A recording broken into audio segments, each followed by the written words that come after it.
everybody, welcome back to the Life's Good. Most of my activity at the moment has been taking place here in my greenhouse, and I did show you in a previous video how I'd started pricking out my plants and taking them out of the little pots and putting them into separate cells, and I did that with my marigolds and my cabbage and my calabrese. I've since been doing it with a few others. A lot of these plants are getting ready to be moved on now, and I have to crack on, otherwise they're going to run away from me. Now, I did so with some lettuces yesterday. I'll just lift these up so you can see. That is my all year round lettuce. Now, these were originally sown on the 17th of February. And yesterday I managed to prick them out and get them into this 40 cell tray. So I've now got 40 lettuce plants here that they're okay. Some of them are lying down, but I'm not too worried. I think they'll pick up once they get a hold and they start getting used to the space that they've now got to grow in. They'll be fine. I also managed to do my Lola Rossa. I'll just lift these up. These look really good, actually. I'm quite pleased with these. Did these yesterday. These are my Lola Rossa plants. There's 40 there, pricked out. The Lola Rossa has got like a red curly edged leaf. Very nice in the salad. Most of what I'm doing at the moment appears to be salad vegetables, but I think the earlier ones in the spring and early summer tend to be that way, and all your root vegetables and your brassicas are coming on later in the year. But yeah, so I've got some nice salad plants ready. These were the original. This was the original tray that I sowed my salads in. I got my all year round here. This is my Lola Rossa. On this end is something I've not grown before. This is a trial for me. This is Mizuna. It's another type of lettuce. Very nice in your salads again. And on this end, this is a herb called sorrel. Now, I've never grown sorrel before. It was my wife mentioned it. She introduced me to the idea of growing sorrel in our garden. Now, I know you can use the leaves in salad, but I do understand that there are a lot of other uses for sorrel. I don't know what those uses are. I need to do a bit of research. If any of you have any ideas of what I can be doing with my sorrel, or indeed any other of my plants other than the recognised normal use of them, I would be interested to hear, particularly this sorrel. So if you have any ideas of what I can be doing with sorrel, other than putting them in my salad, I'd appreciate the comment, guys. So there's the lettuces that I sowed. When did we sow these?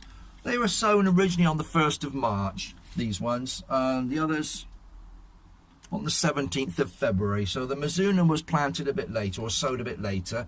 The others were in February. These up here, I can show you these. These are my sweet pea flowers, sweet peas. Not all of them have germinated and grown. There's a few blanks there. Very often that happens. Not all seed germinates. But these have come on now. They were originally sown on the 26th of February. So they're doing well. I'm looking forward to popping those out into my flower beds and in containers and so on out in the garden. Nice fragrance and nice colour. Now, just show you my calabrese that I did the other day. When I did my video, I pricked out my calabrese. They're standing up quite well. A couple of them are lying over, but I'm not too worried. I think they will come into their own eventually.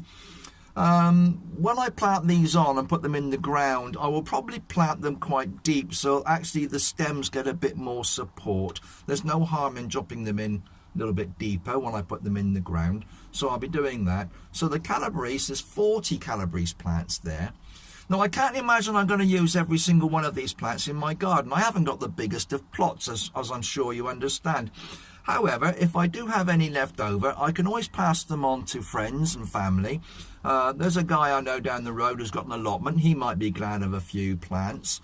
I may even pop some out the front of the house and offer them for sale. Or I could swap them with somebody for something that I haven't got or I would like. So there's lots of possibilities with the excess plants. They won't go to waste. That was a calabrese. Beg your pardon, that was my golden acre, which is a type of primo cabbage. These are the calabrese.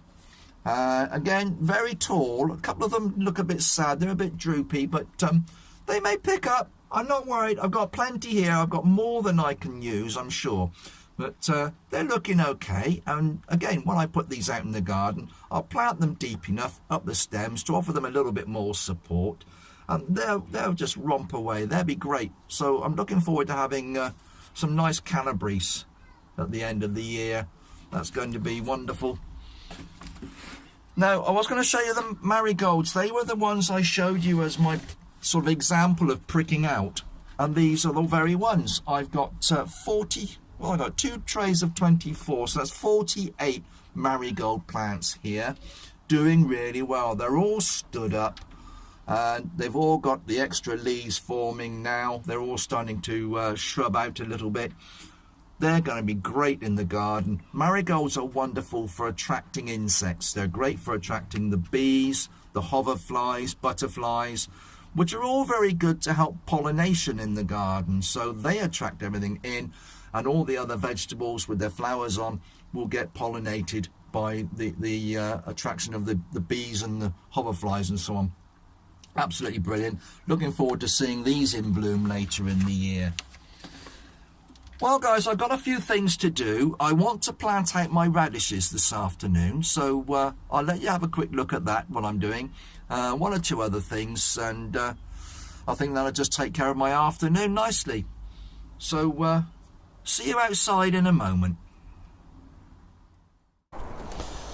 Well, the other thing I've started doing today is planting out my radishes. These are from the greenhouse, although they have been sitting outside during the day to harden them off somewhat. And I did have the fleece over this soil.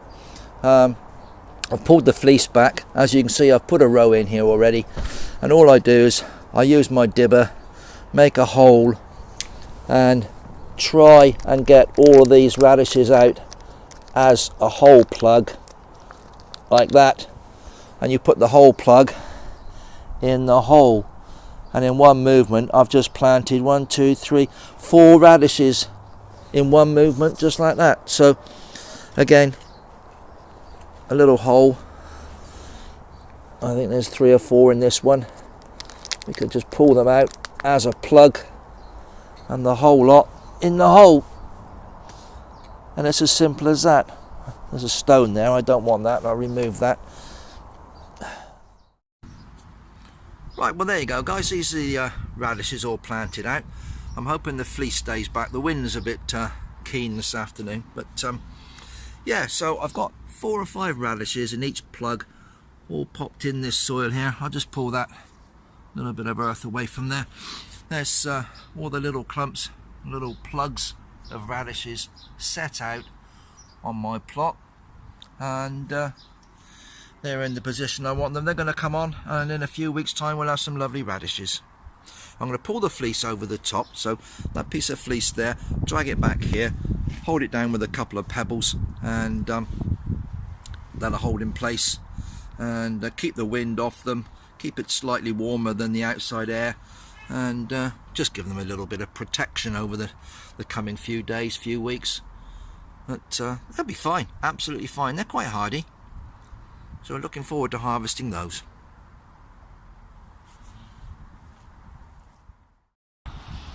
Well, one other thing I've managed to do this week, guys, is to create this pathway in between my 2 beds here. This is where I'm going to have my brassicas this year. I've used one of those pallets to make the framework, and I've filled in between with bark chippings. It's quite successful. It's nice to walk on. It doesn't clog on your feet. It keeps your feet clean, and you're not dragging soil off the plot and everywhere else around the place, particularly indoors.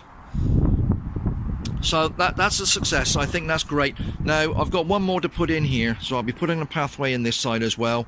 I'll see if I can do a little video on that one. I just cracked on and did this. It was actually starting to rain when I started that, so I didn't bother with the camera. I just cracked on and got it done very quickly. If I can, I'll do this one, and I'll let you see the process of putting the frame down, lining it with cardboard and backfilling with bark. Well, guys, I'm gonna have to crack on. I've got a few more things to do before I go in for my tea. So whatever you're doing, you take care of yourselves. Stay warm, stay dry, and we'll see you again soon on the Life's Good. Bye bye now.